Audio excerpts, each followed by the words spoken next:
A mixture of green, dark grey, and thick brown. The color of water in Uganda reflects the stunning report by WaterAid that 8 million people in the country have no access to safe water and over 8,000 children die every year due to waterborne disease. This is a shocking figure because Uganda's excellent location gives this country a very high access to water. It has a coastline on the biggest lake in Africa, Lake Victoria, the source of the River Nile, and a vast network of underground water. The Lonely Planet ranked Uganda as the best tourism spot for 2012, but it seems that gorilla trekking and safaris are not enough to stop a full-scale water pollution crisis. I am in the capital city of Kampala to investigate this phenomenon, and my journey takes me to a fishing village in the outskirts of the capital, where local people use Lake Victoria as both a food and a water source.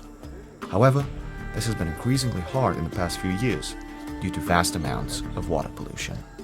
I'm here in Luzira, one of Kampala's suburbs, right on the shore of Lake Victoria, and you can see behind me something hardly unexpected, right next to a huge water source. That's the local fish market. Now, the fish hasn't come yet, but if you come closer to the water with me, you're going to see that the once clean and pure waters of the lake have turned into a dark green, gooey swamp. Not only is it harder to fish and impossible for the locals to fetch safe water from the lake now, but the biochemical environment that has been created is drawing in malaria-spreading mosquitoes. Older people in Uganda grow up to be immune against this disease, but children are particularly vulnerable. This is Nanya Jumadina, who was born here. She told me about the severity of the insect infestation. They bring malaria diseases so that you can see me, I'm sick. People have some help this situation to come away. And I don't know how government can help us. With little to no medical help coming this way, Nanya Jumadina doesn't know if this disease will kill her. And she's not the only one. With its rapid population growth, Uganda is one of the youngest nations in the world. Over 50% of close to 40 million people are under the age of 14. And while there is less risk of disease during the dry season, the months of intensive rain from March to July and October to December bring yearly epidemics of yellow fever, typhoid fever, and hepatitis A. They are all extremely deadly. Water pollution is not helping in this hostile environment, and poor sanitation threatens the stability of lakes to be used as a food source. This country has an extremely low yearly income per capita, less than $700, and for most of the people here, fishing is the only way to survive. But how did it come to this? Water pollution of this scale doesn't happen overnight. So I go to Uganda's National Association of Professional Environmentalists to find answers to this overwhelming crisis. Established in 1997, NAPA has since fought the growing water pollution crisis, as well as lobbying for sustainable use of Uganda's natural resources by being involved in numerous projects. Frank Muramuzi is the creative director of the organization. He has previously been imprisoned for his activities, but still actively campaigns for the preservation of Uganda's environment. Now what is happening, first of all, in Uganda, we have a problem of water. And most of the water is polluted. People build along the water sources, if it is a river, if it is a pond, if it is a lake, and all the activities that come as a result of those settlements end up in the water. We are talking about human feces. We are talking about agriculture when people are cultivating. We are talking about dumping. All of those end up into the water. There's a reason for people settling around water sources.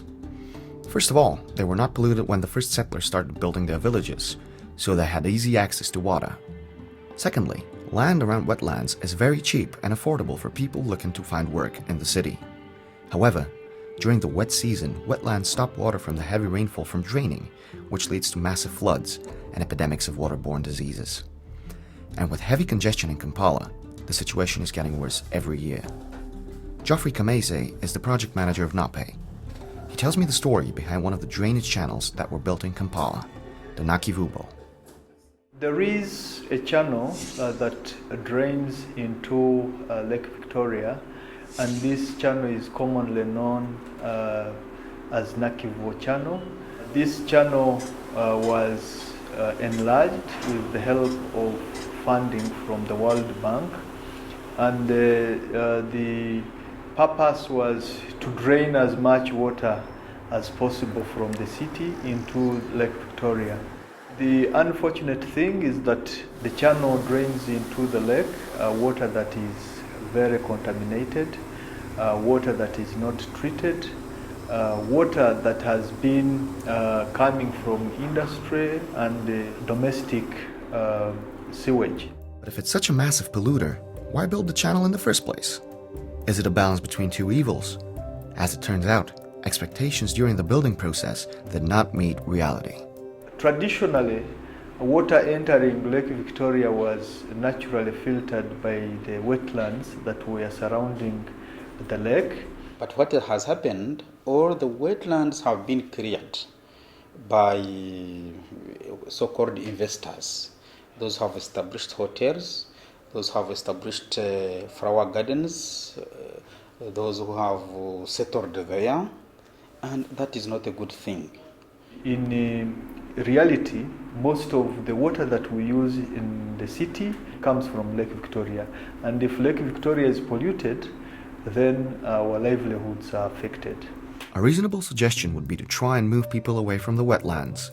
However, there's been a staggering report that as of this year, 40% of the people of Kampala live on wetlands. Another problem in the city is poor waste disposal management. This is also heavily compromising the ability of the wetlands to filter water. Kampala City's port produce over 100,000 tons of thrash per day, but only 50% of it is properly disposed of. Now, the heap of thrash behind me is a perfect example of the other 50% that isn't disposed of. You can see some goats feasting on the waste, some birds eating, and the village that I'm in is right next to the Nakivubo, so it's no surprise that some of the waste ends up in the channel and consecutively in Lake Victoria. But why are there piles of thrash in the middle of a village in the first place? Is there a possible solution to this pressing issue, or is it too late now? Jennifer Bakyawa is a health journalist working in Uganda for some years. She believes that the first and main reason for the waste problem are people. If you get garbage and you dump it in the drainage and you clog the drainage, how do you expect the water to flow? Common knowledge, common sense, I should say. We should punish people who dump. Go to people's pockets. It hurts. Although finding people is a solution, it doesn't look like it would solve the problem in the long run, and it can't fix the damage already done to the water sources here. And while the government of Uganda does invest in alternative water sources like wells, they are under criticism that the money for water wells doesn't always go where it's supposed to. We should quantify corruption, not in terms of how many millions were stolen, but in how many lives have been affected.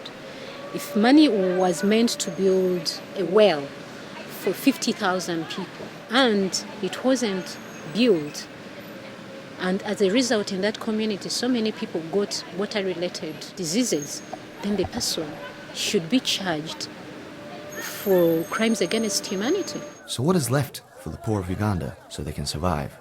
Health education is at different levels. The ministry can do it, the Ministry of Health can do it. Of course, it's very expensive going from one area to another. Non-government organizations working in slum areas, they can partner with local leaders to do the health education. Then there are also peer-to-peer education. Boil the water you're going to drink, wash your utensils with soap. That is the message we have to drive home, because not all of them can afford tap water, not all of them can afford vaccines, but at least they can afford a piece of soap. Education seems to be the only logical step that may solve the water pollution crisis here. But although recent figures show a high rise in education, children in the poor areas are still not going to school, either because it's too expensive or because they help their families with everyday work. But without education, the situation is going to get worse, and eventually it might reach the point of no return. All in all, it would seem that there are solutions to the water crisis here in Uganda. However, they are either very expensive or impossible to apply due to human error, sewage, and sometimes even capital investments.